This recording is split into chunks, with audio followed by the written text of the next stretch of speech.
Alright gang, Assalamualaikum. Hari ni aku tak ada lah nak tunjuk berkenaan dengan cara aku trading Cuma aku nak tunjuk apps apa yang aku pakai untuk aku trading. Right. Yang first kali adalah Momo. Okay, Momo ni untuk aku trade saham lah. Mostly aku trade saham US. Dan kadang-kadang aku pun masuk IPO untuk Malaysia punya market. Ada juga. Okay. So ini adalah apps yang pertama yang aku guna. Apps yang kedua adalah TradingView. Okay, TradingView ni untuk aku view chart, apa-apa chart yang aku nak.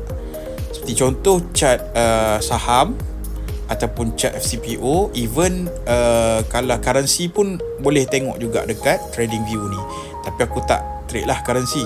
Okay, aku trade saham dan juga FCPO sahaja.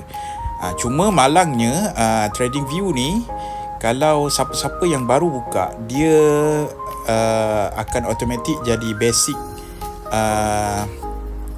punya ni lah. Dia bukan account yang berbayar. So bila basic account, you guys ada kekurangan lah, which is data yang you tengok dalam TradingView ni tak real time untuk FCPO. Tapi kalau untuk benda lain macam forex ke guna data yang real time. Okay. Untuk FCPO dia ada delay 15 minit, which is quite hiccup lah untuk pengguna baru yang basic. Tapi ada cara untuk you nak dapatkan real time data. You guys kena subscribe data sahaja. Alright. So apps yang ketiga yang aku guna untuk trading adalah Philip Nova. Okay, Philip Nova ni daripada Philip Capital. Dia ada ni, dia boleh link juga dengan TradingView. Okay,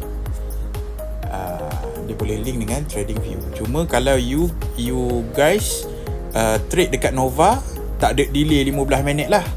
Tapi kalau you trade dekat TradingView, ada delay 15 minit. You guys kena beli data. Alright, itu sahaja apa yang saya nak share hari ni.